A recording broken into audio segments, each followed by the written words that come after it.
Hi everyone, welcome to another episode of the Monthly Comic Roundup. I am Sid Part2. Joining me today is The Vacuuminator. Hey everybody, I'm a little sick today, so if I sound different, that's why. And I may not reply to Ian right away all the time. So just be aware of that. But otherwise, we're gonna have a good show, I think. Yay, we will indeed. So we are on the Monthly Comic Roundup. Got some stacks to talk about. Those are some fat stacks, yo. Leaning down the stacks. Okay. I almost dropped them on the floor. Vac ain't got stacks. He don't know how to handle his stacks. Yeah, so I really don't. I'm just a mess right now. Yeah, I want to apologize to people that this is about a week late. We should have done this the first weekend of November, but I had a house guest by the name of Steve Baxi, and as always, Steve ruins everything. Yes. So what a jerk that Steve Baxi. Yeah. So we didn't do it then. Thanks to Vac, of course, for being so accommodating, and we're here now. And it's still only like a week or 2 weeks into the month, so we're good. Alrighty. Well, you started last time, Vac, and I'll go ahead and start this time. And I totally knew that all on my own. I didn't need any help from anyone. I'll go ahead and start first with my first book for the for the month of October, which actually kind of fits with the whole spooky month theme, and that was Zorro, Swords of Hell. Cool. I saw that, but I didn't pick it up. This is not like brilliant, groundbreaking comic booking or anything like that, but it's fun, it's cool, it's kind of neat. There's moments that I legitimately liked and that felt incredibly Zorro to me. So, like, how many Zorro movies have you watched? I only know the basics of Zorro. I haven't seen anything Zorro before. I only know the basics of the character through osmosis of culture. No, that's totally fair. I figured maybe you'd seen like the Antonio Banderas ones or something, but no, but I do want to see those. They look good. First one's great, probably the best Zorro movie ever. The second one, it's like the Return of the Jedi to the Empire Strikes Back that we never got. So anyway, so there's a really famous Zorro movie from 1940 with Tyrone Power called The Mark of Zorro. That's the film Batman sees before his parents die, right? Yep, that's very much been adapted into continuity with Batman. And in that film, Don Diego removes the garb of Zorro at the end before he defeats the main villain and rallies all of the people to his side and kind of overthrows the government there, which is fine because it was a corrupt government, like all governments are. But anyway, so like there's that whole thing, and this is set very much in the aftermath of either exactly that or something very much like that, because everyone knows who Zorro is, which is a really weird status quo to start a comic. Yeah, I was gonna say, that's odd. Yeah, but like at the same time, it doesn't matter because 2 pages in and the kind of crux of the whole story begins, which is an invasion from hell. And I like a lot of the touches of the art here. Oh, wow. Yeah, you see this guy up here. He's got a conquistador helmet. I really like that. That's really, really smart detail. Yeah, those Skelebros look awesome. Yeah, it's not just like, oh, Army of the Dead. It's like Army of Dead Conquistadors. And like, with the context of the Mexican Revolution coming shortly, it kind of works. But anyway, there's like people know who Zorro is now, and at one point Don Diego's just going to ride out and go to fight as Don Diego, and then this Padre comes up to him and he's like, "No, you can't. Don Diego is a good man, a great man, but Zorro is a figure that inspires hope." And so then he rides out as Zorro to go take on the dead, and that's pretty much it. That he's just the rest of the book's pretty much action, which is cool, fun Zorro action. Again, I really like the premise of this because we do this kind of crap with Batman all the time, but rarely do we give Zorro the chance to, I don't know, fight giant jaguar monsters. Hell yeah. Well, like, I mean, you know, you see Batman fight Killer Croc, and it's just like, oh, yeah, of course. Or Man-Bat, oh, yeah, of course. But I love how that's the place we've gotten to with the giant crocodile monsters. Just like, yeah, of course, you do that. Yeah, that's yeah. the thing. And so to put Zorro up against, like, a jaguar monster, I don't know, it's like, it's so natural, but it's not something we do very often, which is something I really, really like. And then there's a really cool little letter from the writer in the back here, just talking about Zorro's impact on him. So I thought that was really cool. When writers do that, leave like little journals at the back of the book. Oh, hey, and then there's, man, I might have to get one of these. There's a Zorro phone case. Nice. In the back. That'd be pretty sweet. Yeah, so just a really fun, cool book. I was really excited for another Zorro comic. They don't do them as often as I think they should, but all of my favorite Zorro things are in comics. So you got that going for you. If you are interested in getting into Zorro and you do like the Django Unchained movie, I would highly recommend the Django Zorro comic book crossover. Yeah, I've heard about that. I really want to check it out, especially because that's like the only other Django thing there is, even though Django seems like it should just be a franchise. Yeah. All right, this has nothing to do with anything, so I don't want to spend any time on it, but initially Tarantino had planned to, like, hand the character over and do, like, dime novels with Django. What? Yeah, but then he didn't want to do it because he was afraid that anyone he handed it over to would just screw it up. Oh, that's understandable, but man, I would love Django EU novels. I would love that. Right, so the Django Zorro comics, the closest you'll ever get to that, and they pretty definitively say at the end of that, this was the only time we ever met. The end. All right. Anyway, what do you got for your first week, Vac?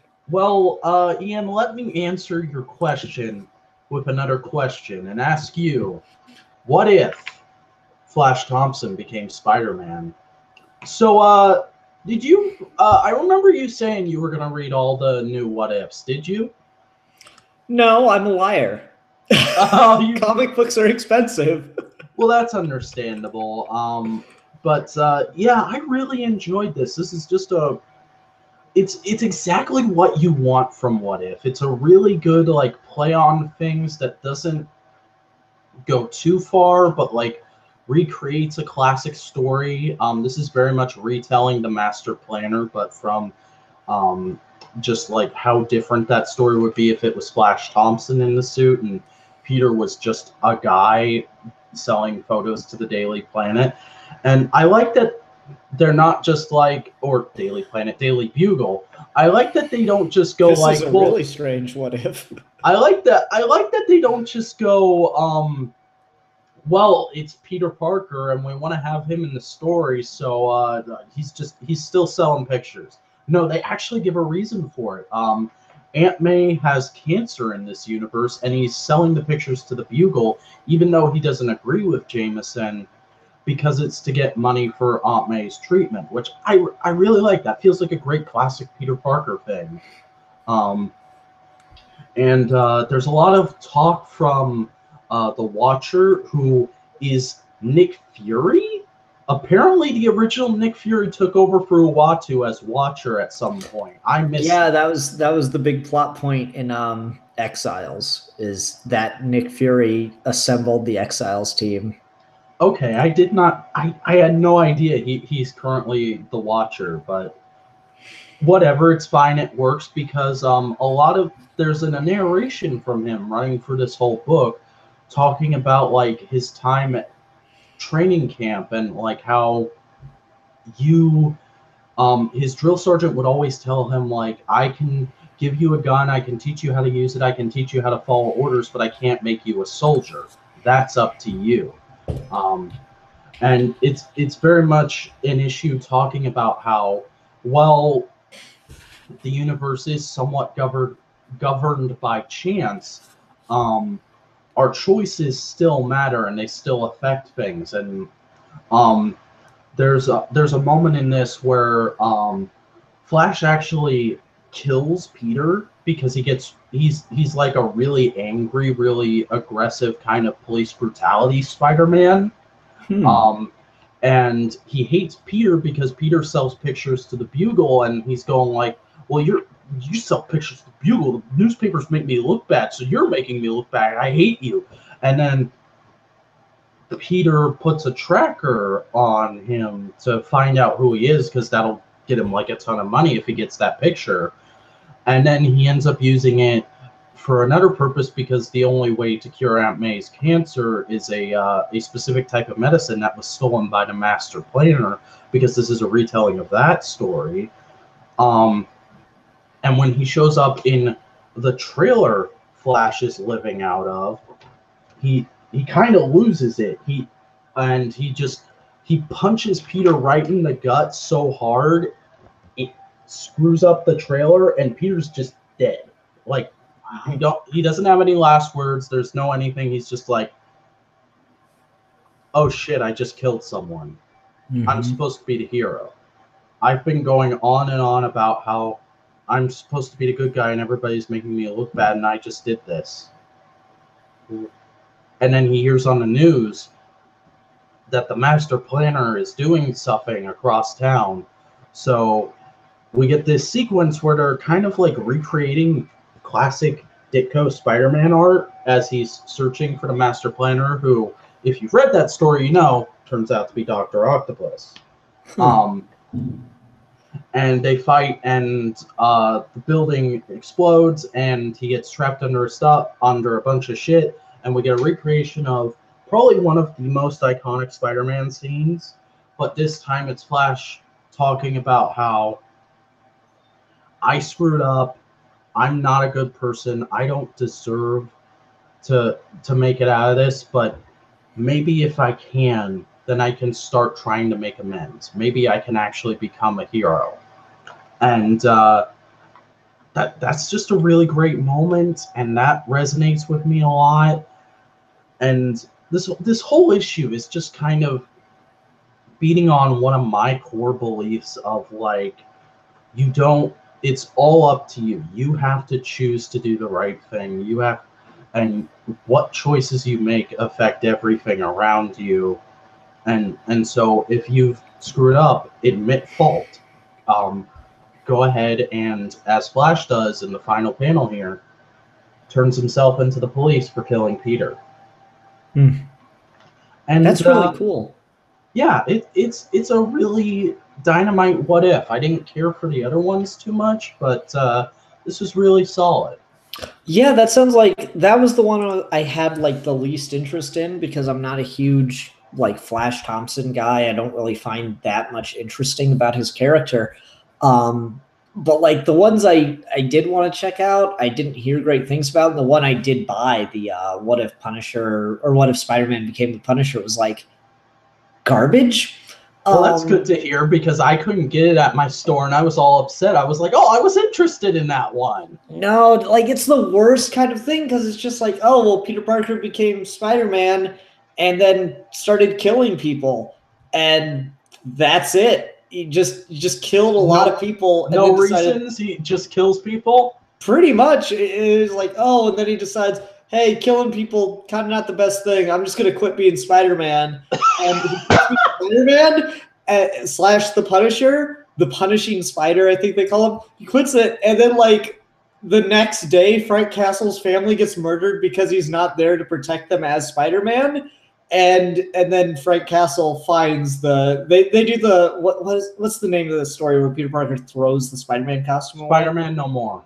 Spider-Man No More. They do that, but with the Punishing Spider costume. And then the next day, Frank Castle finds the Punishing Spider costume, and he becomes the Punisher. And it's dumb. It was bad. That sounds pretty dumb. So like you got sounds much better, because it's like actually a story where this is like, okay, here's like all these short little snippets of what this universe would be like, and it's dumb. Like this is exactly what I want out of a what if. It's just like, here's this very basic slight tick to the universe. Let's see all the ramifications of that. And hey, let's retell a classic story while we're at it. Yep, feel you there. All right. I'm gonna go ahead and cheat. Okay. I'm gonna cover 2 weeks at once because otherwise I'm talking about the same thing 2 weeks in a row, basically. Okay. So my next 2 picks are Wonder Woman number 56 and Justice League Dark number 4. All right. This is both issues are written by Tinian the Fourth, and they're part of this The Witching Hour story arc that was crossing over between Justice League Dark, Wonder Woman, and then it had 2 standalone books.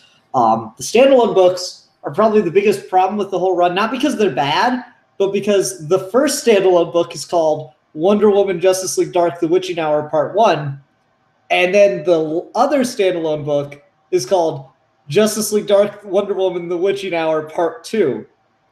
Because that's not going to. And they're both number 1.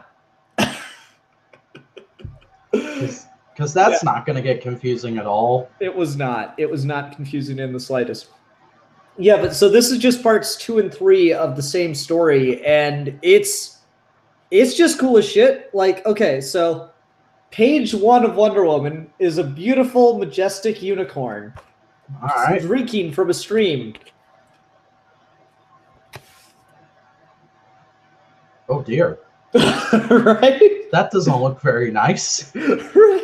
Fucking Swamp Thing and Man-Bat trying to steal a unicorn, and it's just like, okay, this is the shit we're dealing with now, and like you just get a bunch of crazy shit. I like that Man-Bat is holding a syringe to remind you that he's a scientist. Right?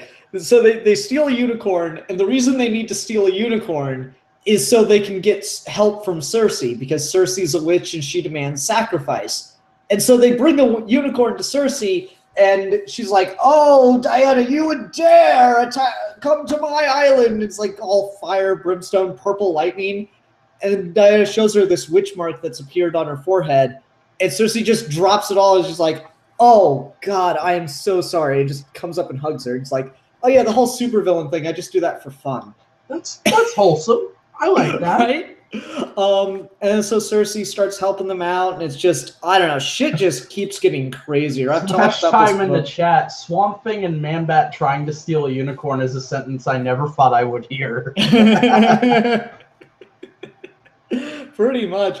Like, this book just keeps getting, like, more and more epic. I talk about this a lot, but, like, Grant Morrison really solidified what makes the Justice League story for me, which is, okay, Superman can probably solve most of the problems the Justice League deal with on his own. Same for Wonder Woman, Martian Manhunter, Green Lantern. So when you have a Justice League book, you need to present them with a threat that the Justice League realistically would need to be assembled to deal with.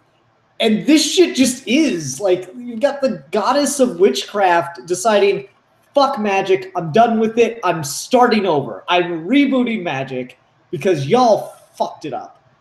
And just, okay, I'm possessing people and all the magical... We're doing the magic shared universe now. Yeah, all the magical safe havens in the DC universe, I'm wiping them the fuck out. Nanda Parbat, gone. Parliament of Trees, gone. And this is canon with the entire universe? Yes. Well, dang. It's pretty crazy. And also Wonder Woman goes Super Saiyan.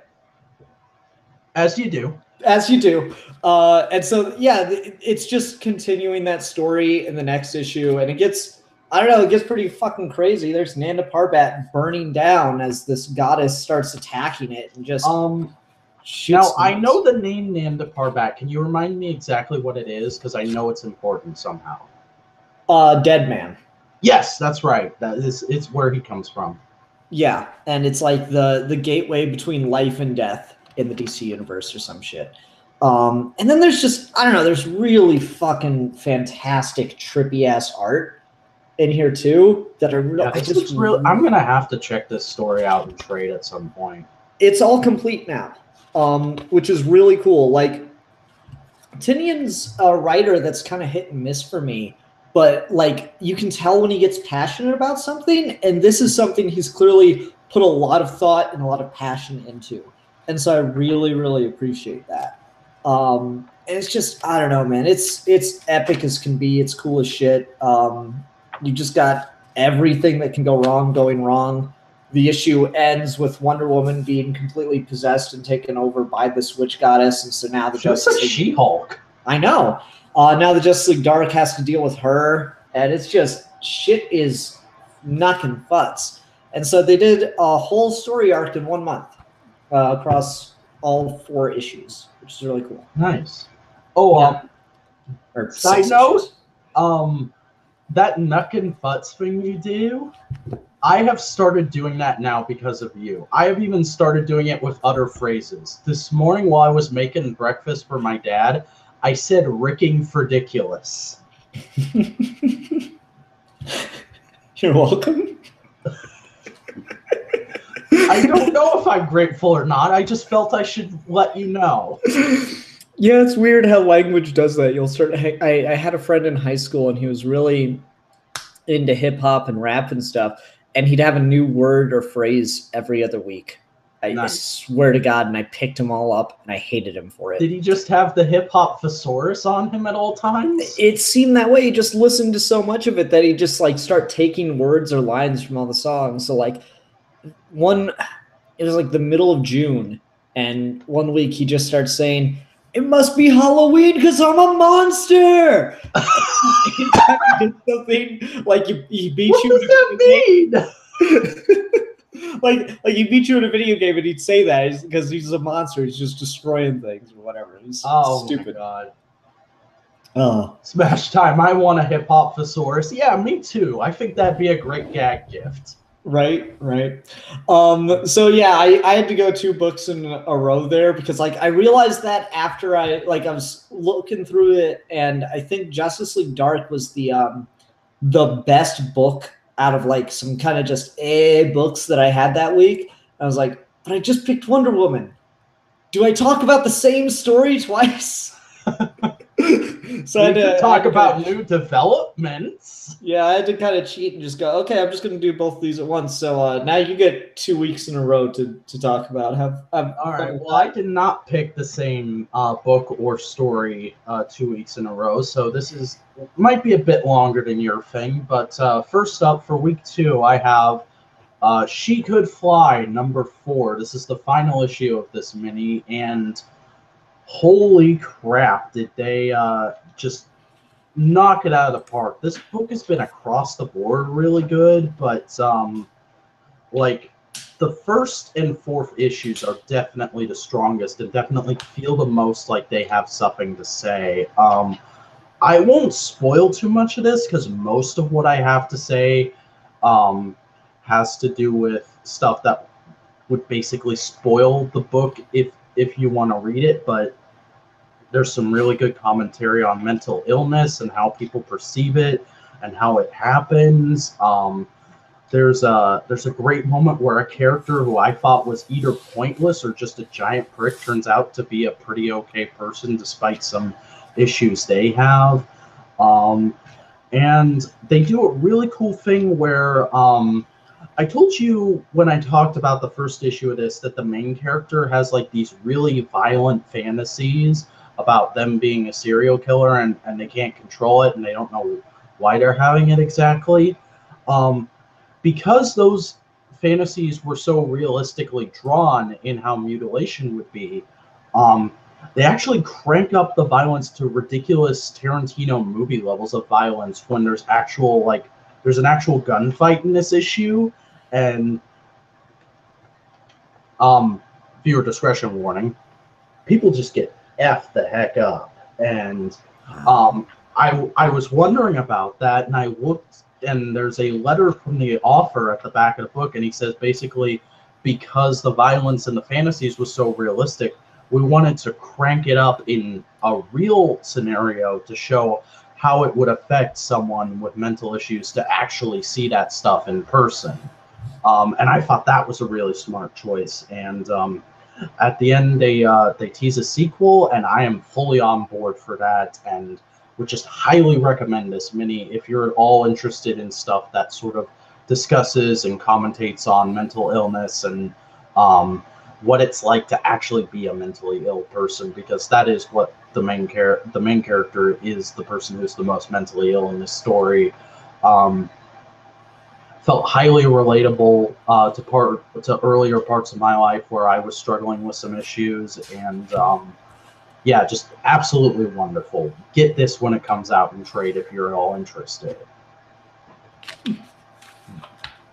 All right, so for week 3, I have The Unstoppable Wasp, #1, which is a complete U-turn in the opposite direction from that book. This is a very light, very fun, just kind of cute girls doing cool, badass things book. And I wouldn't recommend it to anyone who hasn't read the initial volume because, long story short with this book, it came out originally, there were 7 or 8 issues, I think. Yeah, 8 issues that came out back during that period where there was like a huge vocal minority movement of like, yeah, Marvel's being too SJW right now. We don't like that. Get all these girl characters out of here. These books are bad because they have girls in them. You know, when that was happening. And because of that, the book did not find its audience. It didn't get a fair shake, but I read it in trade and I fell in love with it. And apparently a lot of other people did, because the trade sales were good enough that Marvel decided to bring it back and give it another chance. And this is literally just the second arc. They're just starting with what the second arc would have been. Nice. I think the writer even said that on Twitter. Like, I just pulled out my notes and got going on this issue, which is great. And good for them. Yeah, there's a lot of really cute little fun character moments, just reestablishing who our cast is. We get some cool new developments like Nadia's think tank, which is called Girl Genius in Action Research Labs. They are actually her support team when she's out as Wasp, and they have these little drones, which are literally called drones because that's a type of wasp. And they make a joke about that in the issue, and they each have their own special little ability that they can use to help her while she's fighting crime. We also get some hinting at maybe some more serious stuff is going to be coming later in this issue, or later in the series, because there's a whole subplot with Janet and the older sibling of one of the members of Girl pitching a what's the word? A girl expo where they would have a whole bunch of young geniuses come in and show off inventions. And at the end of the issue, there's this moment where Nadia realizes, oh, I've been so busy being a superhero, I haven't prepared for that at all. And now we only have like 2 weeks because it just got approved. And there's also a moment where she's fighting this new supervillain who turns out to be a minor character from the first run of the book, who we hadn't heard from in a few issues, who is now working as an enforcer for AIM. And apparently AIM is getting ready to combat Hank Pym, who may or may not be back as Ultron, because Rage of Ultron is canon, and at the end of that, they fuse together into one being, and we haven't seen him since, to my knowledge. And this person's like... he was in Secret Empire. Oh, I did not know. But this person's like, yeah, Hank Pym is coming. We're trying to stop him. And then she's going, Hank is my dad. He's dead. Everyone told me he's dead. I think I'd know if he was alive. My friends and my adoptive mother would not lie to me. Not anymore, at least, because she knows about Hank beating Janet. That's a thing she found out about at the end of the last run. And then we get this scene where she calls Jarvis, because Jarvis has kind of become her father figure, and goes like, hey, if Hank was alive, you guys would tell me, right? And he goes, yeah, of course we tell you. There's no reason we wouldn't. But it's very obvious that there's something more going on. So I'm interested to see where that goes, what it will mean for this character. And yeah, just a really, really light, fun first issue. Loved it so much. Would highly recommend, if you haven't read the original run, go and pick it up. It's only 2 volumes in trade, and if you like it, give this a shot. Cool. Alrighty. Back to me. Oh, let me take you off the screen. There we go. I'm getting very predictable. I think I've put every issue of this on the show at this point. Predator Hunters 2, number 3. It's so weird. I just don't think of you as a Predator guy. Oh, I love Predator so much more than Alien. Really? Oh, he's such a dick. Just all of them. They're such dicks. They're just the worst. They're like, all right, like, you know how the Predator like does that thing where like someone will say, "Come on, motherfucker," and then I've like, never seen a Predator movie, dude, and I've never heard you talk about it before. That's why I said that. Oh no, it's like, all right, so like in a lot of the movies, like someone will start to challenge the Predator. They'll be like, "Come on, motherfucker," and then like they'll use the voice capture and replay it back to him. It's like, "Come on, motherfucker," and shit like that. And what it is it's like the big fucking dickhead jock that's like, you're like, "Come on, motherfucker." He's like, "Come on, motherfucker." That's exactly what that shit is. and they're just fucking assholes. So like you got these soldiers trying to hunt down a predator and kill it, and it just starts taking them out. And like you got them like screaming and yelling for help. It's like, "What the fuck? Oh Jesus! Oh Jesus!" And like then you have the predator just come up to him. It's like, "You okay?" Oh my Flip the God. page. It's like, "Oh Jesus!" And like that's seriously all it is. It's just this mocking asshole. The Predator is the original troll. I know. He's just such a fucking dick. I love it. It's just the meanest son of a bitch in the world. And then you got like gorgeous art and shit that just shows up. Wow. If Right? I was a Predator guy, I'd want that as a poster. Oh, I mean, it is gorgeous. And so you just got like these, Marines or Black Ops or some shit. And you've got all they're these army people. It's fine. They're army people. That's all we need to know. Yeah, little green army men. They're just getting fucking like wasted by the Predator because they think they've closed in on him. And it just completely fucks them. It just rips them a new asshole so that it may properly fuck them. And like just blows up their helicopter and all this shit. And meanwhile, we've got the team that we follow of the Predator Hunters, and they've rooted out its actual hiding place, and they're trying to figure out what to do. So this issue is mostly action, but it's really good action kind of moments, and it's just like, okay, this is really, really fucking cool. I love Predator, and this is such a good Predator story. So I'll say just another thing real quick before we move on. There's a PS2 game called Predator Concrete Jungle. And it's probably the best Predator thing I've ever had any involvement with. It's definitely a little dated, and it's definitely like obviously a video game with the way that some of the story works. But it's written by Grant Morrison. Oh my God, I didn't know Grant Morrison wrote video games. Yeah, it's from 2005. So if you ever want to break get out all existential and start talking about God and the nature of video games?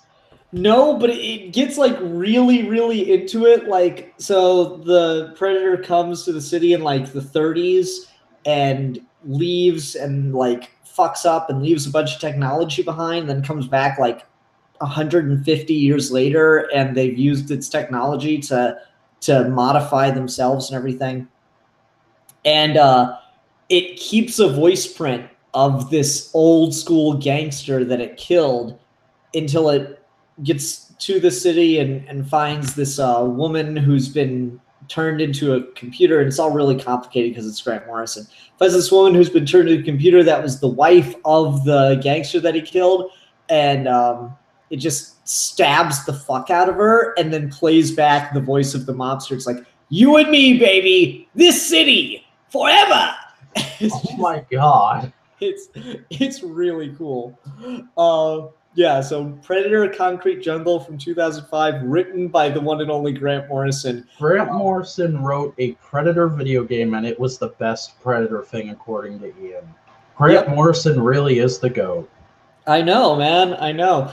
I followed G. Willow Wilson on Twitter, and she retweeted someone that made like an excellent point where Grant Morrison is now writing the Green Lantern, and he's like, "Yeah, it's gonna be a really, really down to back to basics space cop adventure, just police procedural in space." And it's like issue 4, Green Lantern versus God, and G. Willow Wilson goes, "This is the most on-brand thing ever." Grant Morrison is, now that I think about it, he's kind of the Western Gen Urobuchi. He just keeps saying, "No, really, guys, I mean it this time. I'm going to do just a plain basic story." And then 3 episodes later or 3 issues later, it gets fucked up and crazy. Oh, I mean, it's pretty crazy at the beginning of this, but a later time. Yeah, so anyway, what do you got for us? All right, so for week 4, I believe it is. Yeah, 4, because there was 5 weeks in October. I just say the next week.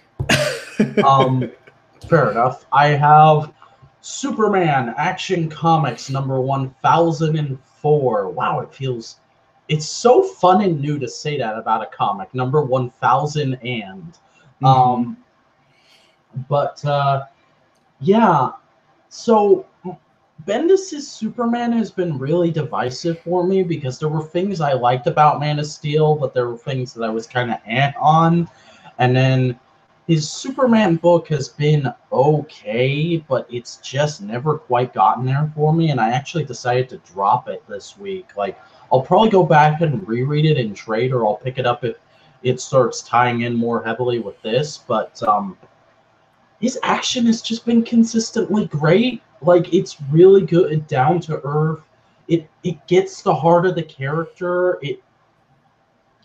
It just knows how to tell a good, wholesome Superman story, and that's what this is. It's just a lot of really great character interaction between Clark and all the Daily Planet staffers, and then he writes a damn good Daily him and Lois, and the scene with them in bed. Oh my god.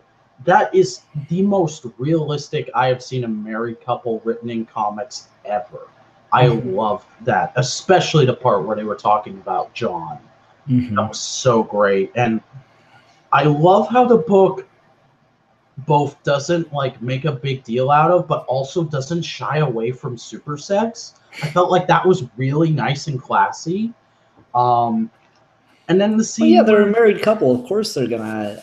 You know, just like it's so like just yes, this is a thing that happens now. Yeah, and the scene where Copperhead comes to the Daily Planet, and then Superman comes in, and he's just being the nicest guy ever. Or after he's whisked her off to jail, he's talking to the Daily Planet staff. He goes, "Is everyone all right? You really seem to have riled that poor woman up. She's going to take a time out now." And then the conversations he has with Jimmy and Perry, it's just good. I can't believe I'm gonna do this. This meme is so old at this point, but nothing but love and respect for #MySuperman. Yeah, I thought that was a really good issue too. Really, my only problem with that whole issue was just it.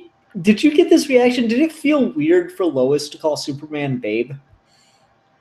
It felt, it didn't feel weird, but it definitely felt different. Like, oh, I haven't seen this before. Yeah, I don't know. Like something about that. Just I don't. In my head, I don't hear Lois Lane. Like I'm sure that she has like that they have pet names for each other and all that stuff. But just Babe and Superman. It's just and traditionally you think of Lois Lane calling him Smallville. And I almost like I have a hard time thinking that she'd ever drop that even after she knows. I wonder if there weren't some people who read this issue and had like their brain auto-correcting Babe to Smallville. All right. Okay. Yeah, no, I thought it was a good issue too. I quite liked that one. Smash Time says Bendis writes Superman as the most wholesome I've seen him in a long time. Yeah, and that's why I love his actions. Just like it feels like he's concentrating all his efforts on making that the most wholesome book at DC right now. Yeah. All right, I'm gonna go ahead and move us along then. All right. talk about the book that came out on the 31st, which is Batman Secret Files #1. Ian? Yeah? Ah! This is the first time we've matched in a couple episodes. Yeah, it sure is. So it was funny when Steve was here, we just kept going back to the same joke, which is talking about like the Tom King story in here and how like profound it is, especially this last panel of Alfred, am I enough, and everything. And we just kept going back to the same joke, which is that no one focuses on the deep character stuff. Everyone focuses on, oh, DC introduces Platinum Kryptonite. Yeah. And I found that so amusing. It's like, yeah, Platinum Kryptonite's a thing now. I mean, I did really like that story, but I felt like Superman's characterization was just a tad off.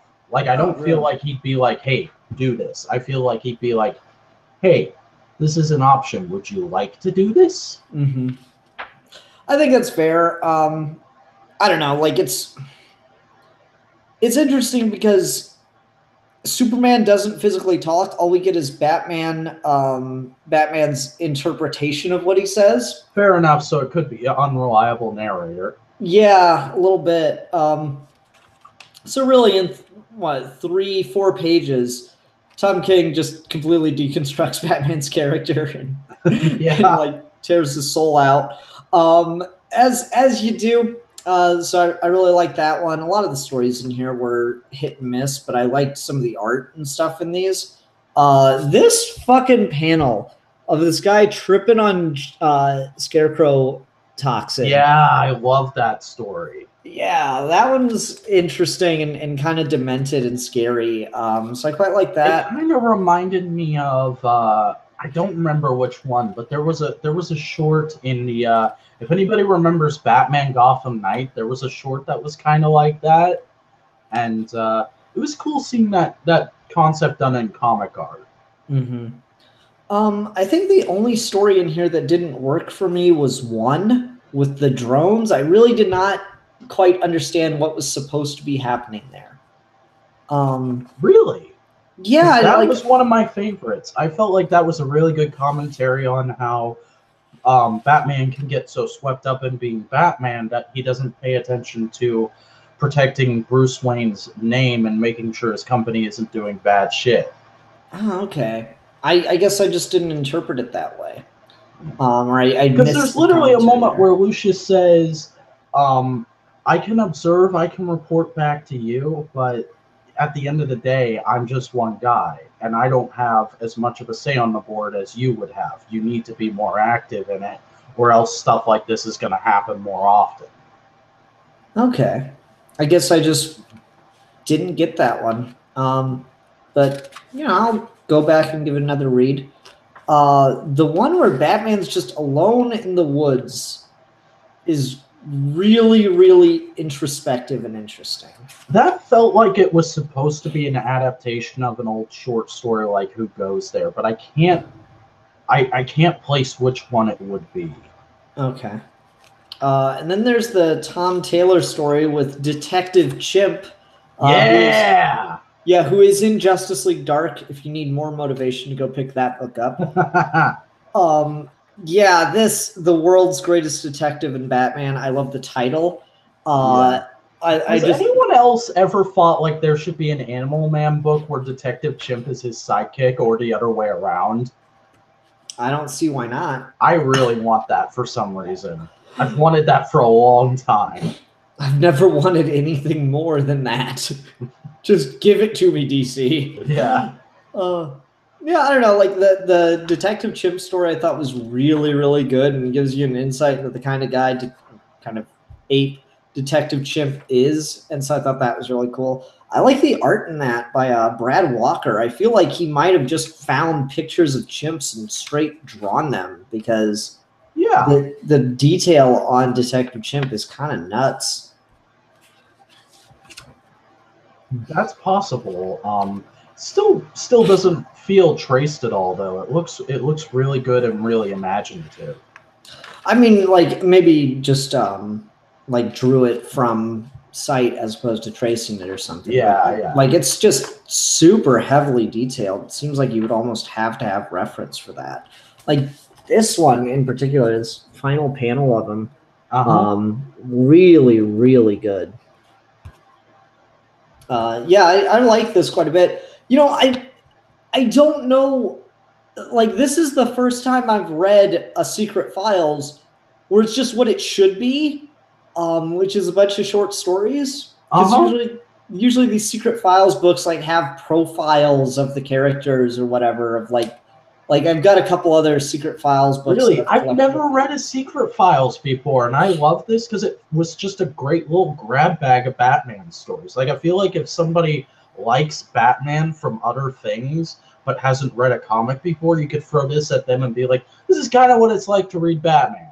Yes, exactly. And that I really love about it. Usually the Secret Files books, like they'll have one or two short stories, like Green Lantern, Secret Files and Origins from 2004, has by far my favorite Hal Jordan story ever in it. And then it's just like a bunch of like Sinestro's background and bio and how tall Sinestro is and what color his eyes are. And well, I mean, just like, if why does anyone care? If I was gonna cosplay him, that'd be useful information. Or if I was writing a wiki, that'd be useful information. But I don't see why I need that to read the story. Right? It's just supposed to be like these breakdowns, and I don't get it because I don't know. Yeah, I mean, maybe it's just because we're from the internet age, and like you just have that information at your fingertips whenever you want it. Quick question: what color are Batman's eyes? I'd say like I don't know if it ever has like a specific color you're supposed to stick to, but I imagine like a very whitish blue. Yes, blue eyes. Blue eyes, correct. Oh, cool. Because I know that because of Secret Files. So yeah, just I don't know, like that. This was really refreshing that it was actually all the one story. The only reason I picked it up is because I saw Tom King. I'm like, okay, well, clearly there's going to be at least a Tom King story here, so that will justify the purchase. And then the fact that it was like a whole bunch of short Batman stories, I was like really, really surprised and happy about. Yeah. Yeah. Oh. Smash time. I'm sure lots of people would have fun paying $4 for eye color and height. Yeah, at $5. That's not even $4. That's $4.99. That's a $5 book. That was quite a pricey one. But there's a lot in here. Tom King sells it. The foil cover sells it. You know, there's a lot. Like, I feel like the comic industry has gotten to a place where we're really good at justifying the price of books right now. I rarely pick something up unless it's just an outright bad book. Mm-hmm. I rarely feel like, is this really worth $3? Mm-hmm. There's so much extra stuff they're giving you right now. Yeah, they're really trying to bend over backwards to make people be okay with what they're paying for them. Mm-hmm. And I definitely appreciate that as a fan. All right. Do you want to go on to your honorable mention, Ian? Yeah, I guess so. Star Wars Darth Vader number, what is this, 22? Souls kind of turned me around. I still think that his initial, or the beginning of this run was pretty weak sauce, but he has definitely found his footing just in time to end the series. Yeah, that's actually one of our news stories, is that book ends next month. Yep, 25 issues, which is really funny because the Kieran Gillen Darth Vader book was 25 issues. They ended the series and like 2 months later. I wonder if Marvel just has a policy of like nobody gives a shit out of Darth Vader after you start putting numbers higher than 25 on him. I guess. I don't know. This was interesting though because like this is kind of setting up the castle on Mustafar. That we see in Rogue One. The lava castle that everyone makes fun of? Why is the lava castle made fun of? I'm not aware of this. A lot of people think it's really silly that Darth Vader would want to have a lava castle because it's never said in the films that it's Sidious's idea. People are like, why would he want to have a lava castle? That would remind him of the most traumatic experience of his life. And it's like, yeah, that's literally the point. Sidious puts him in a lava castle to put him in his place. No, actually, it's Vader's idea. What? I thought I read a novel where it was Sidious's idea. I mean, as far as this That's comic's probably not concerned, canon anymore anyway. Yeah. As far as this comic's concerned, it is 100% Vader's idea. Like, Sidious offers him Naboo as a home planet for the fond memories, or just all these other things, or he could go out and wow, nice guy Sidious. Yeah. Or he could go out and reclaim Tatooine, and Vader says Mustafar, and it's because he feels a deeper connection to the Force there. And Sidious also gives him this helmet that belonged to a Sith Lord, but the Sith Lord was seen as perverse, and like even the Sith don't talk about him. And Vader goes, well, then how do you know about him? And Sidious is like, the helmet told me. And so Vader starts having a conversation with this helmet, and we find out the history of this Sith Lord who saw himself as an artist, and would do horrible, awful things in the name of his art, including making a super weapon to completely destroy a city. Oh my god. But also using the Force to try to pause time so that everyone was just looking up in horror at their intimate death forever. That's really fucked up, but kind of cool. That reminds me of like I forget what their names are, but at like the beginning of the Naruto Shippuden anime, there's two villains that are like really obsessed with they argue constantly about which kind of art is more valid, art that is only lasts an instant or art that lasts forever. Reminds me of that kind of thing. Yeah. Also, Dr. Holocron in the chat says, dude, do you know Vader? He absolutely wants to suffer. His powers come from his hatred of himself. If that's a thing in like books and stuff, I didn't know it. I only really know Vader from the movies. Fair enough. But like, I just love this guy's justification for why he wanted to do this. All those minds reacting as one, pain and fear on a scale the galaxy had never known, frozen like insects in sap for anyone to see, forever. An eternal shrine to the dark side, my masterpiece. All was well. The engine was set in place. I stood at its controls, focused, and began to carve. Truth, art, Mammon. That's his name, Mammon. He's carving like his vision of pain and suffering and fear. And so he, the helmet put itself on one of Vader's architects, and so Vader's castle is designed by Darth Mammon. Dang. Right? Who's the most evil artist in Sith history. And so the helmet, Vader puts the helmet onto a random bystander that lives on Mustafar and is forcing Mammon to submit to his will. That's funny. I just picture Darth Vader going up to random people like, hey, I need to talk to my architect. Can I borrow you for a second? What? Shunk. Right? And so like so he gets Mammon to submit to his will, and Mammon's going to design the lava castle. Neat. I mean, it's pretty fucking cool. I can't deny it. There's a lot going on here that I quite like. Hold on. Let me see if I can do this. Mammon, I knew him well. Yeah, that sounds really good. I'm definitely gonna have to pick up the back half of Soul's Run and trade. That is what I would recommend. Pick it up from the like there's stuff in the early issues that are good, but pick it up from when the stuff with Mon Calamari starts. That's when it gets actually good, and not just like a video game. All right. Well, my my honorable mention for this month is Soldier Supreme #2. So yeah, this was a 2-issue mini. I decided to go ahead and pick up the second issue. And it's just kind of, I like it for more of the same reasons.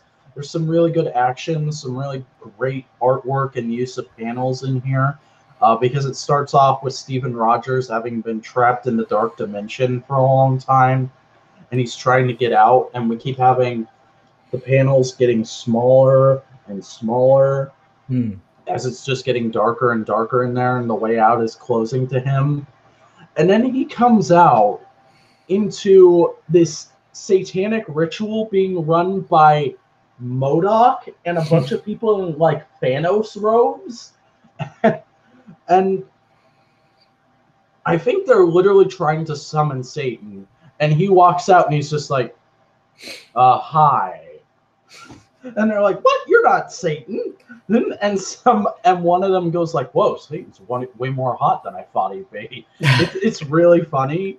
And then there's just a very quick fight with MODOK, and he beats them. And then the rest of the issue is like, they very briefly go over like, oh yeah, he's been gone for a long time. Captain America gets acclimated back to society.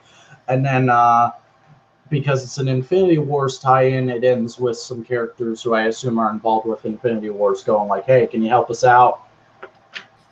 So yeah, it's just basically the rest of what I liked about the first issue, but it's worth mentioning, I thought.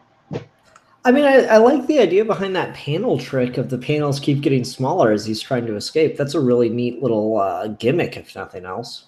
Yeah. Okay. So we're going to go on to my worst book, but I'm going to put an addendum on it before I show it to you and say there are a couple addendums on this, but I'm going to put the main addendum before I show it to you, which is to say it was very nearly my best cover. All right.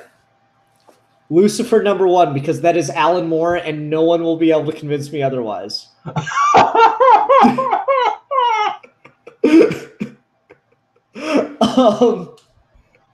Yeah, that does look a lot like him. That is Alan Moore to a fucking I wonder if anybody's asked him about that yet. I wonder. That is just... I'm not sure what the commentary is there. And that's probably the biggest problem with the book is like these Sandman Universe books. I got really excited when they were announced. And for the longest time, I've been like, yeah, we should keep making more Sandman stuff because Morpheus is just a really interesting character. And I think it challenges writers to be better. And I'm reading all these Sandman books. And I'm like, I'm not enjoying this.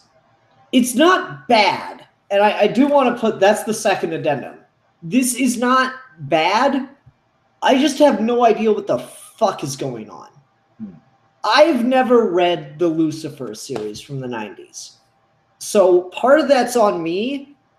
But at the same time, when you're launching a series like this, 20 some odd years after the initial books wrapped up, come the fuck on. Catch people up more. Do more to like...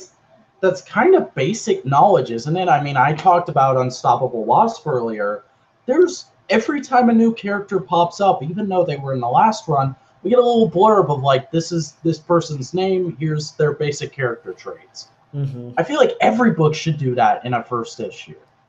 Yeah, and like this is weird because it's trying to be all artsy fartsy, and there's stuff going on in here that seems like it's intended to be that way. So it's not like this guy's just called Lucifer or anything. They show you this Paradise Lost imagery in the first two panels there. It's very clear what's going on, but at the same time, Lucifer just spends this book fucking trapped in this place, and I don't know where it is, and I'm assuming that's where his series ended in the 90s or whatever, but fuck if I could tell you definitely. And then there's other stuff that's like interesting and kind of cool, but I just don't have any context for what's going on. Like you've got these witches or whatever that are trying to win his favor or get him to show them some affection or some shit. And he's missing his eyes for whatever reason. And they're like, we took out our eyes to be more like you. And he goes, well, that's very foolish of you. I can grow mine back whenever I want. And he just fucking does. So I like that, but I don't know. I'm just like so confused the entire time I'm reading this. I have no idea what's happening. I cannot give you much of a synopsis about this. I'm sitting here reading or looking through all these panels, and I can't tell you what's happening in any of them. So I was just very confused. And yeah, I know these are trying to be more artsy and more, thoughtful. But still, like, if it's a #1 and you're going off of continuity from another series, you should at least have like a page like Marvel does at the start of every issue they put out now, where there's a blurb of the basics of this character and their story. That would have been helpful. Just literally anything. So I don't know. These Sandman books, I am a bit disappointed in, or underwhelmed might be the better word. I'm planning to probably go back and give maybe all of them or maybe just a couple of them a try and trade, because they're really complicated ass stories too, is the other part. Yeah, I mean, I didn't look at those at all because Sandman's just one of those things where it's like, I know I should have read it a long time ago. I just haven't yet, and I feel terrible about it. But, yeah, I've heard nothing but like disappointment from people who are Sandman fans. Oh, with the Sandman Universe books? Damn. Yeah. That's unfortunate to hear. I don't know, you kind of missed your golden opportunity. We did the first volume of Sandman on Comic Book Club last month, so could have joined for that. I need to keep up with Comic Book Club more. I'm so busy. I barely pay attention to that series. Oh, it's a lot of fun. I need more people on, you know? Yeah. Yeah. Anyway, what's your worst book, sir? All right, here we go. My worst of the month is Supergirl #23. So I assume everybody knows Supergirl is my favorite fictional character of all time, yada yada, all that shit. When this run got announced, I was very excited because it was pitched as Supergirl going off into space in search of Rogol Zar, but having a bunch of fun space adventures along the way. And I thought that sounded like a pretty cool, fun idea to do with the character, because Supergirl generally doesn't leave Earth too often. And then this has just been the most out of character Kara has been in a really long time. Like, they keep saying, like, oh, she's in grief. She's got all these emotions because Kandor got destroyed, and she's just trying to figure out who Rogol Zar is and what's going on. That doesn't excuse the fact that she's acting like a complete dick to everyone she runs into. And, like, the Green Lanterns keep being, like, the most reasonable people I have ever seen with her, and are like, Kara, will you just stop and talk to us? And she keeps hitting them and trying to escape and running around. And finally, Moko just goes like, hey, here's the information you wanted. Get the fuck off of me. And there's a moment where Kara's like, well, Moko seems nice, but I don't know if I can trust the rest of the Corps because they kept this information. They didn't keep the information from you. You didn't even ask them. You went behind their backs. And furthermore, I'm not a big Green Lantern guy, but I feel like Moko would also be like, maybe next time don't be such a dickhead to my Corps. They were trying to be nice to you. I feel like that's a thing he should have said as well. And it's just, it's not good. I don't like it.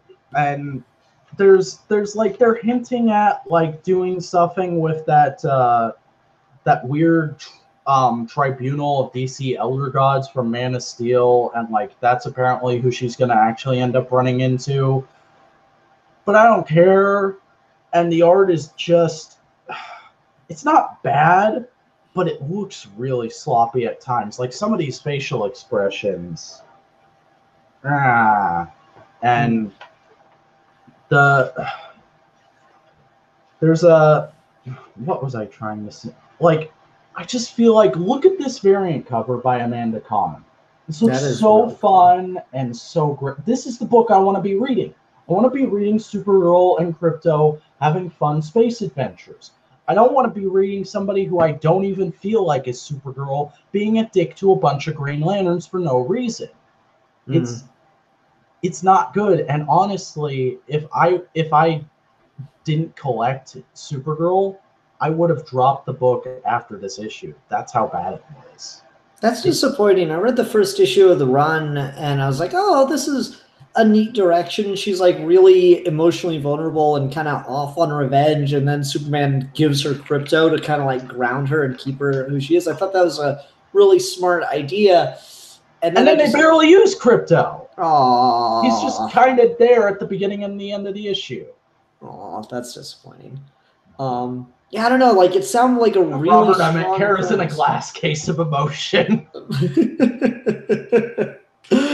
don't know. It sounded like a really strong premise. I'm disappointed to hear that it's not working out. Yeah. Yeah.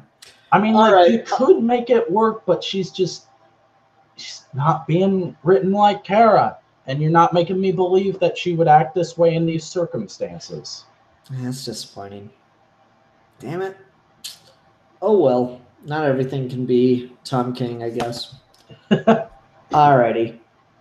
Speaking of things that just can't be Tom King, best cover time? Yeah, go ahead.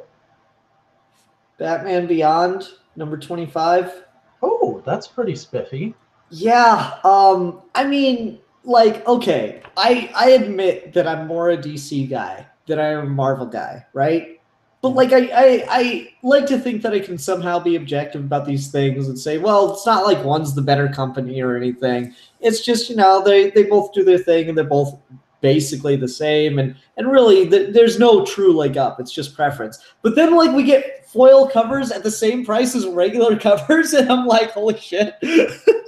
It's the 90s, but good. Yeah, exactly. And, like, just damn, I was sitting there, I was like, okay, it's going to have to be one of the foil covers because I was blown away by all of them.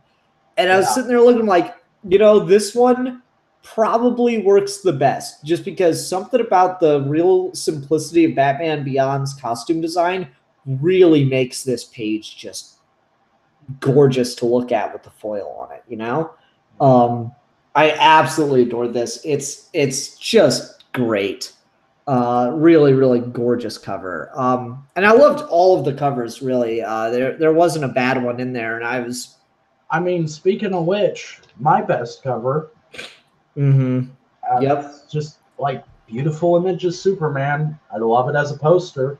Yep, flying above the geese. I think that's really cool. It's just, you know, like you look at something like this and it's just like, wow, that's really, really cool.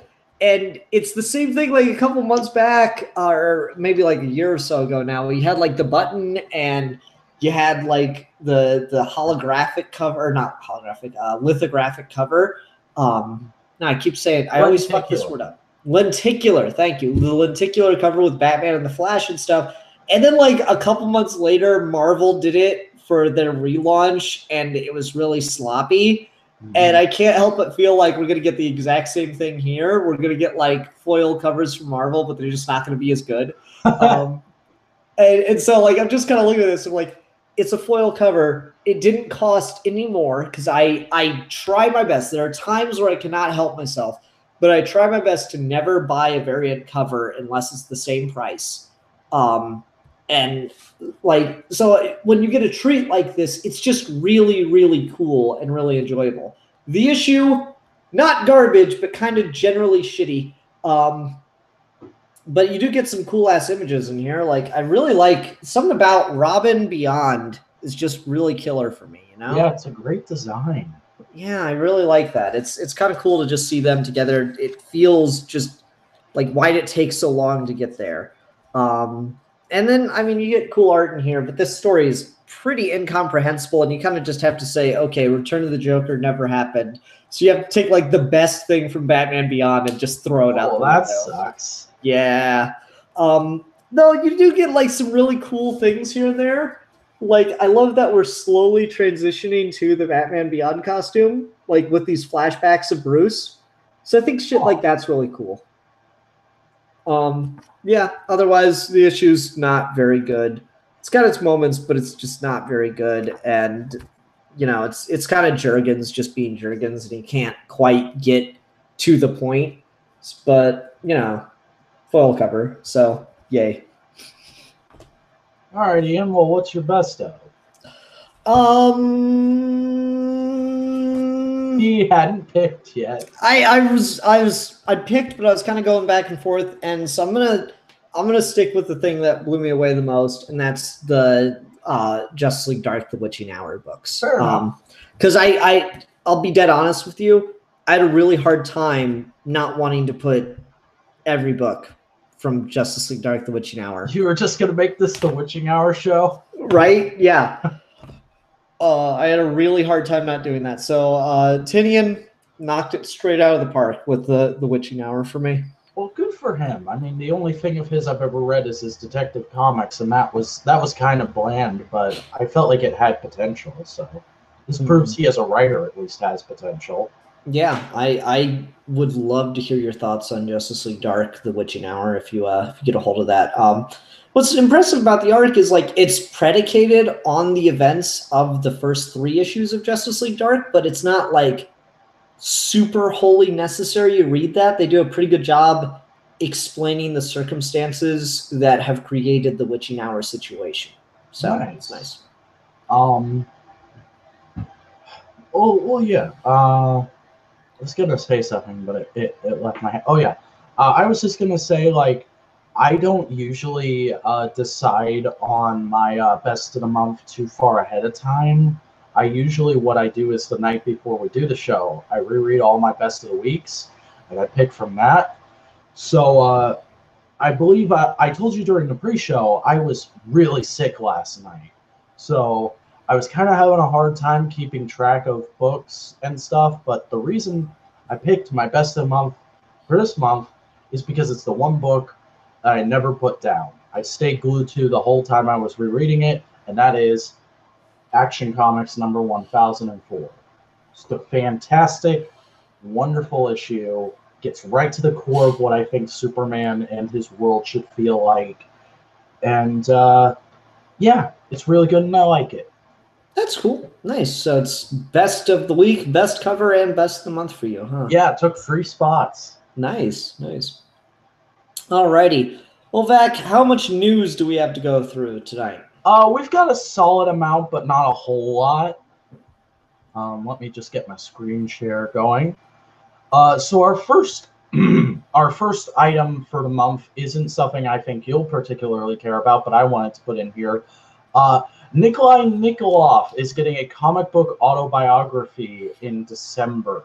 Are you aware of who Nikolai Nikolov is at all? I'm going to guess he's a wrestler. He is a wrestler, yes.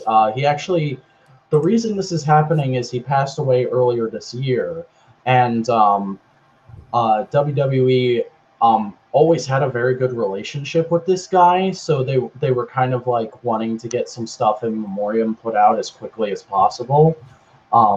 Because he's like one of, when you get away from the big 80s guys, he's like one of the biggest lesser 80s guys. He is a very classic, what wrestling fans call a foreign heel, which is something we don't do a whole lot nowadays because the world's a lot less, shall we say, racist. Yeah. But his whole character was basically, when the Cold War was a thing, he was a guy who went, well, I'm from Russia, and I'm a Russian guy, and I like Russia, and America's stupid because it's stupid. I'm going to sing the Russian anthem now, and then the entire stadium would boo him.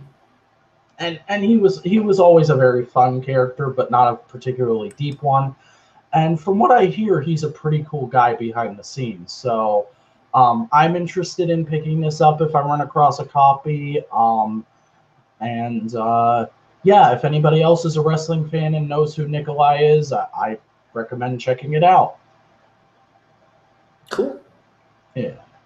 So moving on to kind of a bit of sucky piece of news. It feels like we've had one of these every month for the last few months, but Judge Dredd co-creator Carlos Esquerra passed away. Esquerra, yes, passed away last month. And he was 70 years old.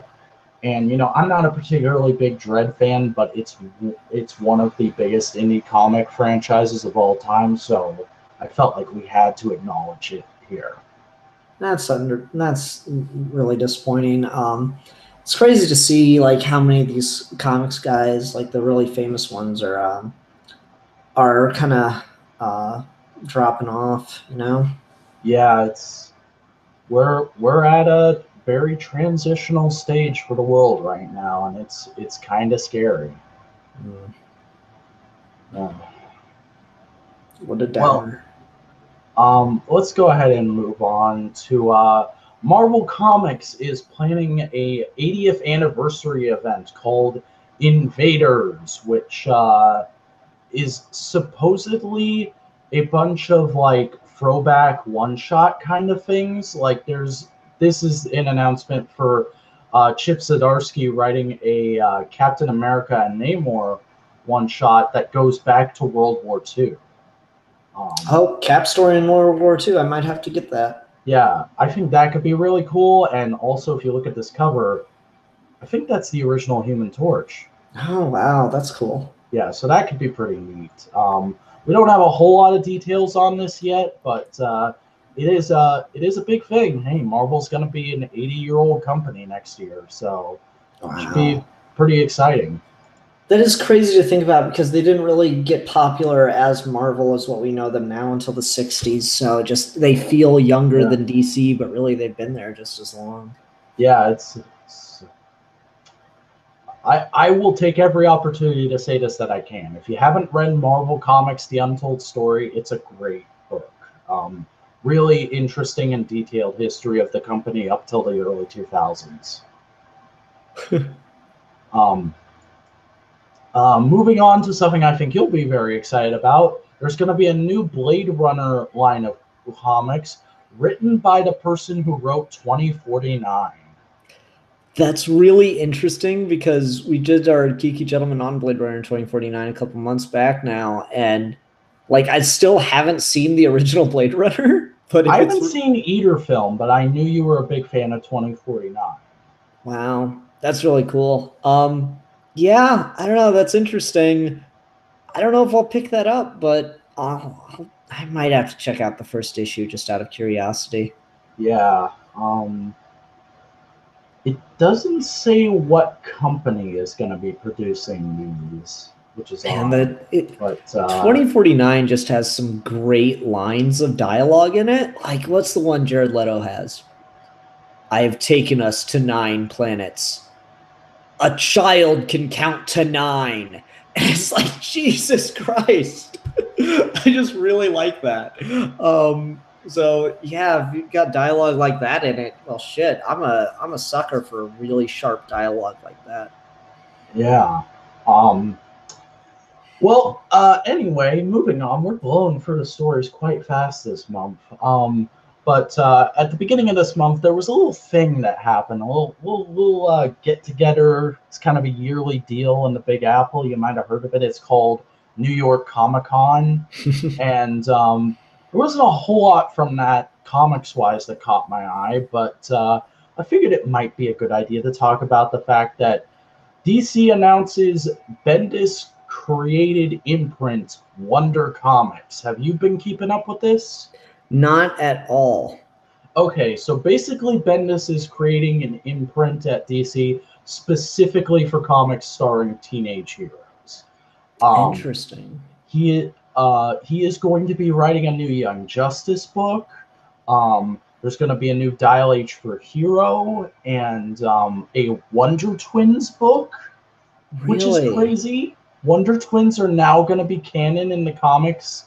So it's written by a writer who I've never read anything good from, but it's Wonder Twins in the main DC universe. I kind of got to read that. So Bendis isn't writing all of them. No, Bendis is writing Young Justice, and I believe he's also writing a book about this character right here, Ginny Hex, who he just introduced in one of the Walmart Giants. She is the 5 great granddaughter of Jonah Hex. Oh God! And she somehow Jonah Hex's revolver just got passed down for the generations and made it to her. I don't know anything else about that character, but that sounds like a cool concept, so I got to give it a look. Interesting. I really like Jonah Hex, and the idea of him having a child like makes perfect sense because pretty much all he does is drink, fuck, and kill. But I don't know. It something about like the family having any kind of admiration for him I find very strange. Mm-hmm. I was assuming like that if Jonah Hex had a child, they'd just be like a bastard. Where he died, and the kid was the only living relative, so they just gave all his shit to him, and the kid didn't know anything about him. I mean, that's entirely possible.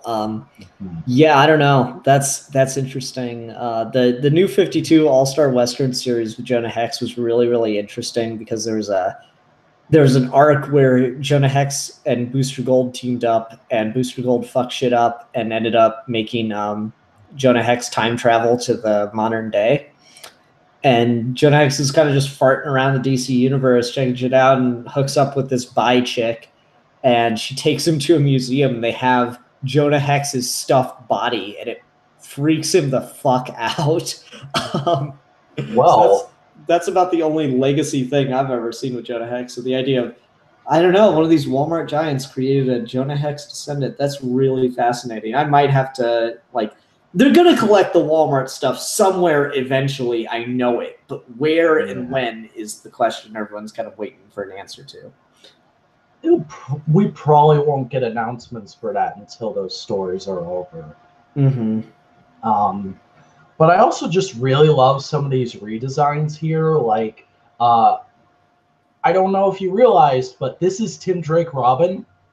I really like this costume he's got on. It feels like a nice kind of pseudo update to his original Robin costume. Wonder Girl's got this cool kind of casual clothes look. Mm-hmm. And then Superboy, who this is Connor Kent, but he's got the like 90s Superboy costume, and I think that's hilarious and awesome. And he's also got this ridiculous bi hair going on. So it's just really interesting little updates on everyone's design. And let me just skim through these other stories really quick, make sure. Okay, so yeah, Young Justice, written by Brian Michael Bendis. Wonder Twins, Dial H for Hero.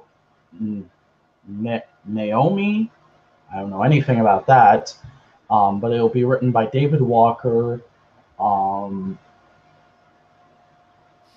This is really weird how it works this. I can't tell who's supposed to be writing what. Yeah. Sam Humphries is on Dial H for Hero. Mark Russell is on Wonder Twins, and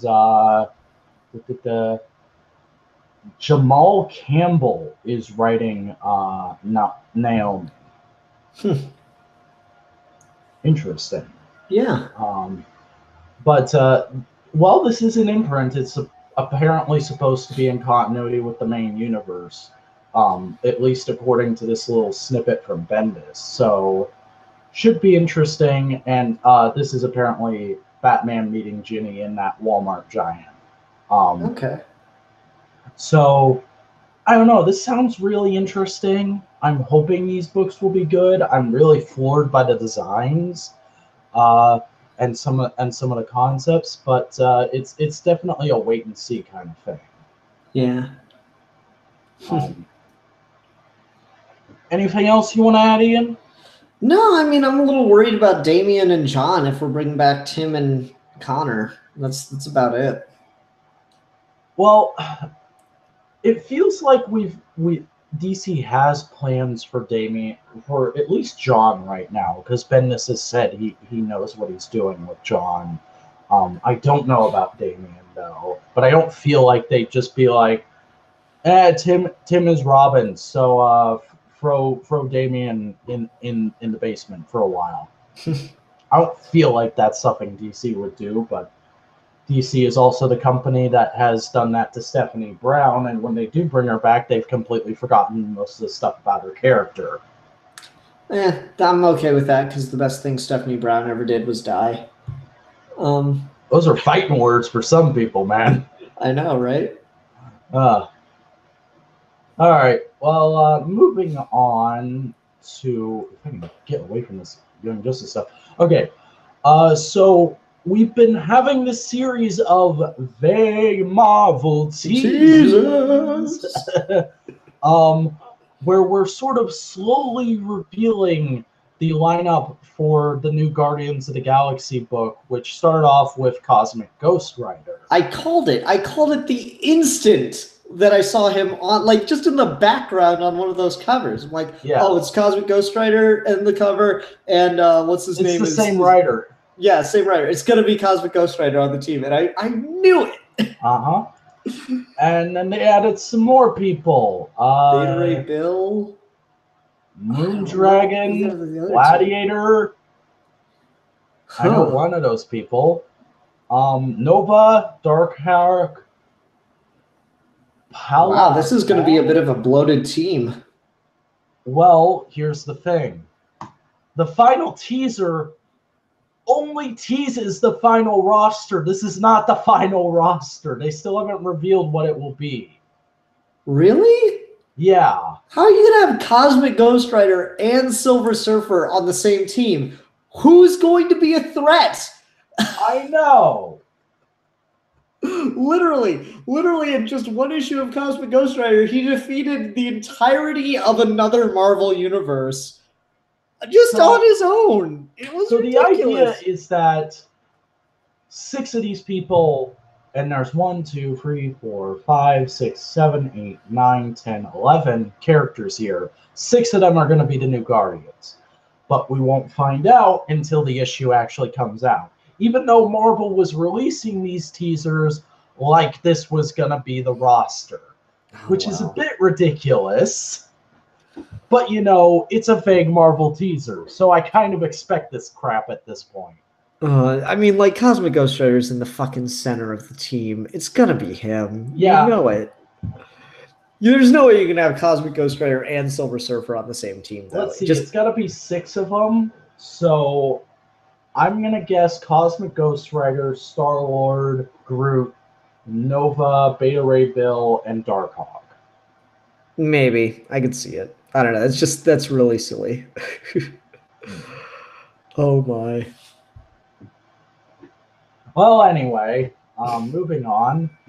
Friendly Neighborhood Spider-Man is a book that's going to be coming in January from Marvel Comics, which is supposedly going to be not exactly tying into canon, but is going to be more like little done-in-one, just day-in-the-life Peter Parker type stuff, which I'm interested in, especially because it's being written by Tom Taylor, who is a generally okay writer. And, you know, I'm not really a huge fan of the Nick Spencer run. I know that's a really contrarian opinion to have for some reason. But I'm interested. I want to be reading a Spider-Man book, honestly. I always do, but there hasn't been a good one in a long time, and hopefully maybe this will be it. Yeah, that one looks really exciting. I saw the pitch that Tom Taylor made for it in the Marvel preview, and just damn, that sounds really, really good to me. It's like, oh yeah, but he's like the best neighbor ever, and he'll save the day and help you carry your groceries home. I'm like, sold, instant. Wholesome Spider-Man. Let's get that going. Yeah. Hashtag wholesome Spider-Man.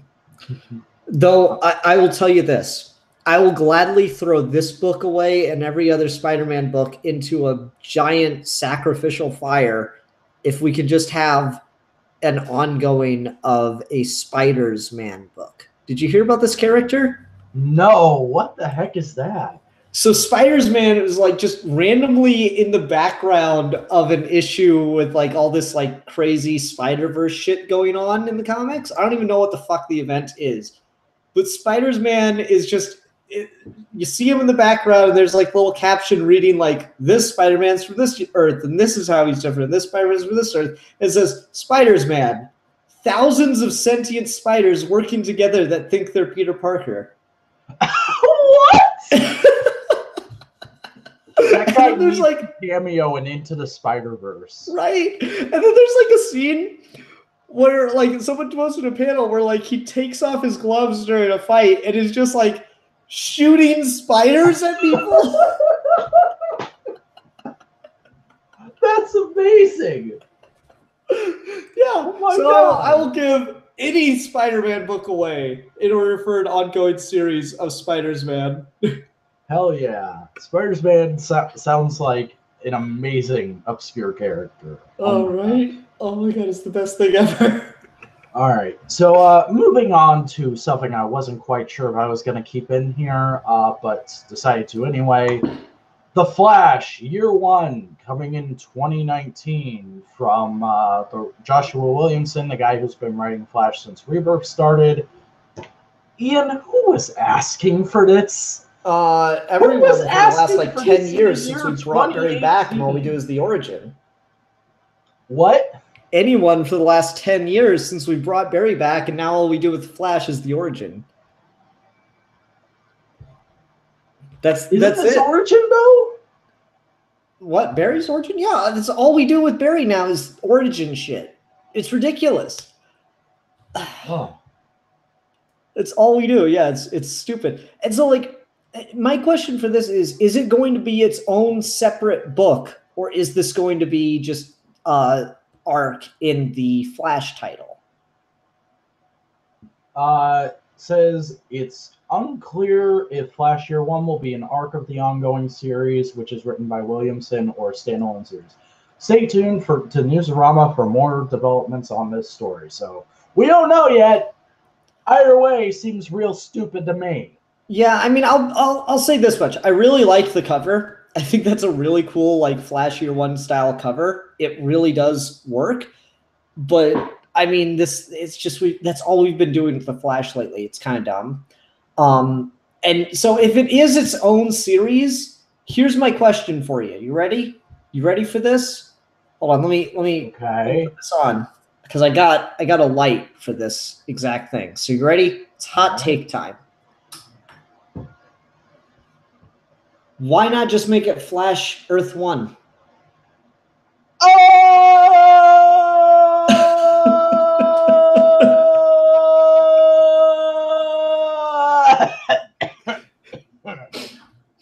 Yeah. I just want to show off my light. That does look like the cover for Flash Year One, though. That looks like what you, or Earth One. That looks like what you do, right? But I don't know. I don't feel like the Flash needs a Year One story. It's like, I feel like if you know anything about the Flash, you know his origin, and it's so basic and so simple. You don't need an entire year to tell it. It's like, dude gets some chemicals dumped on him, finds out he can run real fast, reads a comic about an older hero calls the Flash, goes, hey, I'ma do that. And bang, boom, you got a superhero. Mm-hmm. That's it. There's no need to look at anything else. I don't know, like, I just don't fuck with the time travel. That's my only request. Just stop. Oh my God, what travel. if this is Barry going back and watching his origin unfold? Oh God. Okay, I'm done. I'm out. Yeah. Seems really stupid. Okay, can I just point something out about the cover, though? I do like the cover. Uh-huh. The shoes he's putting on are yellow, and all the other shoes are red. And that bothers me. Yeah, that is weird. I wonder if there's a plot twist where this is Reverse Flash Year One. Yeah. Well, I mean, it's weird because like the Flash's boots are typically one of the yellow parts of his costume. So like if that's the pair of sneakers that actually works, that's going to be really dumb. They're like titanium reinforced or something. Yeah, I like the fucking knee and elbow pads here because I'm like they look like metal. I'm like, yeah, okay, he's learning. Yeah. Yeah, I don't know. All right, wear a helmet, but otherwise you're doing good. He's a fictional character. Anyways, so have you heard about what's going on in Soul's run on Daredevil right now? Quit reading. I did as well, but apparently Matt Murdock is about to die. Death of Daredevil is a thing that's happening. I don't really care because I stopped caring about Soul's Run, but apparently, while he's dead, because we're just doing that thing where death is a prolonged nap and we're assuming that he's coming back, they're going to replace Daredevil's spot in the solicitations with a book called Man Without Fear, which will be about showing different parts of the universe Daredevil inhabits. And so I'm like, so you're just doing a book about the Marvel Universe? What? I mean, like, I guess it's probably going to be following members of his supporting cast, but then why are you calling it Man Without Fear? Yeah, Like, that's weird. Matt's title. What the heck is... That's really weird, especially because like a couple years back, Matt died and Black Panther took over for him as the Man Without Fear. Yeah. It was a really weird time in comics. So it led to one of my absolute favorite little parody webcomic things. And it was T'Challa sitting on the rooftop. He's like, there he is, Black Panther, the Man Without Fear. He's like, that's not true. I have fears. I fear dying alone, spiders, financial ruin. And then he like swings away and it's like, Daredevil, the man with a few reasonable fears. That's great. That is really good. But yeah, this just seems really weird. And I only threw it in because I'm like, even though I'm not interested in the current run, I am still a Daredevil fan. So I was like, well, this is weird. I guess I better talk about this. Mm-hmm. But yeah, I just don't know what Marvel is doing with that character right now. It seems like they don't really have any plans for him. It's not sad, but it's like, you should maybe get your shit together. Maybe. Mm-hmm. I don't know. But moving on, there's going to be a new Black Widow solo title coming next year from actually a pair of female writers, which I don't think is a thing we've had before.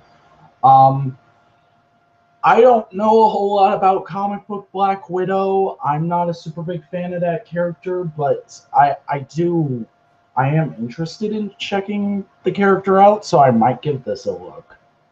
Cool. Do you care at all? I don't know a damn thing about Black Widow in the comics, so I Fair got enough. nothing. I probably won't even check it out unless someone tells me it's like the best thing ever. Yeah. All right. Well, moving on to some hot take, hot sweaty hotness. DC wishes Batman damned nudity had never happened. So have you been reading the shit that's been going on internally at DC, where apparently people overreacting to the nudity in that issue has made them reconsider the whole line? And they're like, well, we wanted this to be like a total creative freedom. Artists can do all kinds of crazy shit they wouldn't normally be able to do in the main universe line. But wow, there was a lot of reaction to that one panel. I guess we better reconsider our policy there, and that's why most of the other Black Label books have been held off for so long. Oh, that's and I'm like, dumb. Okay, you're obviously not even paying full attention to the reaction, because most of it's been positive. Most of it has been people going like, oh, this is hilarious and weird, and you don't normally see this in comics. That's kind of cool. And then when you guys canceled reprints and said we're never printing this again with the nudity, that issue skyrocketed in value. That was really good. And like,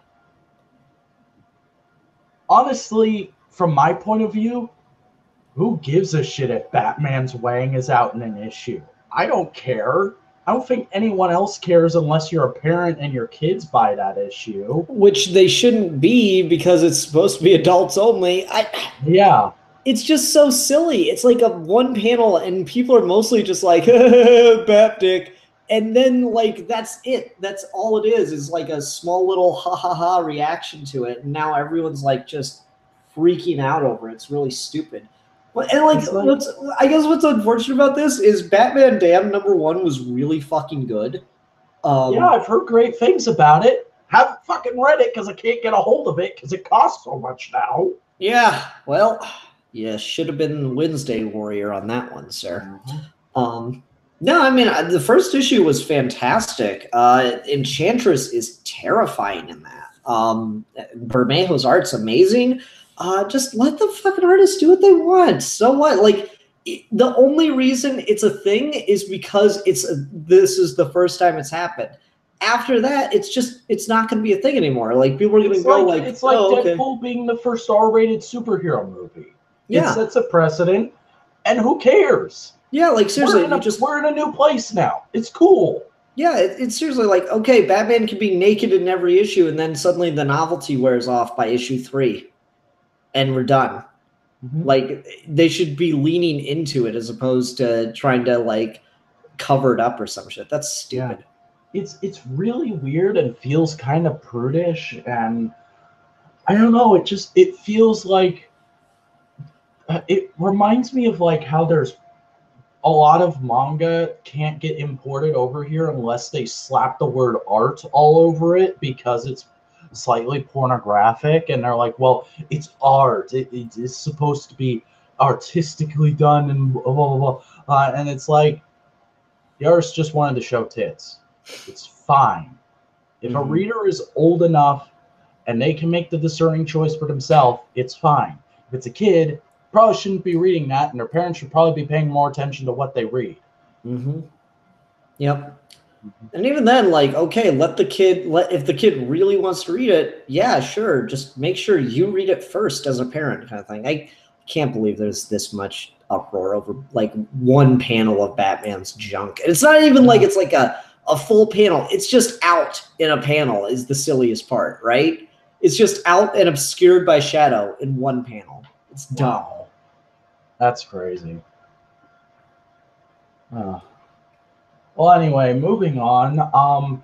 The Utter History of the DC Universe has been announced. Have you heard about this book? Yes. Is this a Black Label book or no? I don't think this is Black Label. I think this is just a mainline book that's going to be characters from other walks of life than sort of the main DC cast, like Black Lightning, because he's the main character of the first issue at least, sort of showing their view of the history of the DC universe and kind of that's not quite it.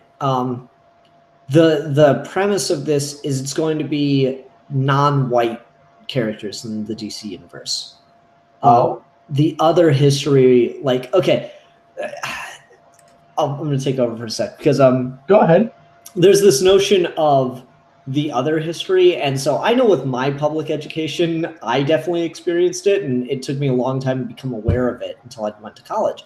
But like, when you're taught history in American education, they do this really weird thing where they'll tell you the history that like matters, the history that's going to be on the test, and then they'll go, oh, and Black people were up to this. And like it's a real thing in America. Meanwhile, in the ghetto. Yeah, no, like seriously, that was it. It's like World War I, this battle happened, this battle happened, this battle happened. Oh, and Black soldiers were brought over, and the French integrated them without question and thought they were really good fighters, but the Americans were upset by that because they didn't like the idea of integrating the troops. But now back to the important stuff. Like that was like literally how it was taught, just minus some choice words.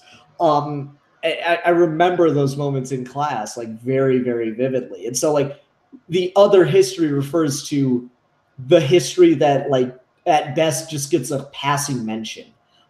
This is kind of the idea behind why a lot of people are why a lot of people of African American descent and Hispanic descent and Native American descent are upset by like Black History Month, Hispanic Heritage Month, Native American History Month. Like, they're upset by that because it's like, no, you can't relegate our fucking history down to 1 month. We're not some other history. Our story is part of the story. Quit focusing on just one aspect. And so this shit here. So That's not a white people thing. White people aren't the people who are saying Black History Month is a bad idea. Oh no, like white people say it, but they say it for bullshit reasons. Okay. No, like it's Black History Month is so not popular with literally anyone. It's hilarious. Wow. But like, so the other history of the DC universe, I've heard the writer talk about this a little bit. This got announced along with Sanctuary by King. So like the whole point is to focus on Black characters, and I'm pretty sure, I know definitely Black characters. I think they might be broadening it out to non-white characters in DC, and what their experience in the DC universe is like, and how it is particularly different, like what the racial politics are in the DC universe. Yeah, that's what I thought. I guess I was just doing a bad job of explaining it, but yeah, that sounds like a super interesting premise. Okay, my bad. Like just the way you said it, I thought you were talking about like it's just going to be like C string characters, and like no, that's not quite it. So like this is really particularly harping on the particular aspects of like the racial dynamics in the DC universe, which sounds really fascinating. Yeah, but this sounds really great. It's supposed to come out at the end of January, so I'm definitely gonna pick up the first issue at least. Same. And you know, it's interesting that you talk about that concept of the other history, because that's one of those things that I hear about every once in a while, but I've never actually experienced myself because I had a very unorthodox schooling experience, and I always hear that, and I'm like, well, that's ridiculous. That makes me glad I never went to school properly. Yeah, American public education. Like I missed out on, and then there's other things that I'm like, well, that would have frustrated me to no end. It's kind of ridiculous. I remember that so much in school. Just like you're too young to really understand it, and schools brainwash you in a particular way to kind of breed obedience and stuff. So like I didn't become aware of it till I went to college, and like I started to hear people talk about these concepts of like selective histories and stuff like that. I'm like, oh my God, I experienced that shit. I remember that. Yeah, it was kind of nuts. So it's kind of just a thing. And so the term other history, generally speaking, usually refers to that phenomenon. But I don't know. Well, moving on to our final story for this month. West Coast Avengers are coming to Jimmy Kimmel Live, sort of. So basically, if you remember back in the day, there was a big Avengers issue where the Avengers went and got on David Letterman. And West Coast Avengers, the current series that I've been reading and I'm absolutely in love with, they're doing a homage to that, which seems really interesting, because I don't watch a lot of late night talk shows, but I hear generally decent things about Kimmel. And I think it's very cool of him to lend his likeness for the issue. That's pretty neat. Yeah. I'm not going to read it because I don't really care for Kimmel one way or the other. If it were Conan, I'd buy this in an instant. I love Conan O'Brien, but no, that is a cool little thing to do, though. Yeah. It's going to be West Coast Avengers #4, which I believe is out later this month, so not too far away. Definitely looking forward to that. Should be a fun little issue, especially because they just wrapped up the first arc, and it's pretty good. That's cool. But yeah, that's all the news for this month. It's a cool story. I like stuff that does that, where you get like the what would these normal things be like in a superhero universe, and of course superheroes would be on talk shows. Yeah, I think that's neat. Like I remember a long time ago, Linkara reviewed an issue where it was like some group of heroes went on Saturday Night Live in the 80s, and the cover was John Belushi dressed as his samurai character attacking the Silver Samurai. Samurai Delicatessen. Oh, yes. God. That's funny. All right. Well, Vac, thanks again for that one. That was a good-ass episode, man. Yeah, I think we did a pretty great job this month. Yeah. Everyone, thanks very much for watching. Until next time, bye. Later.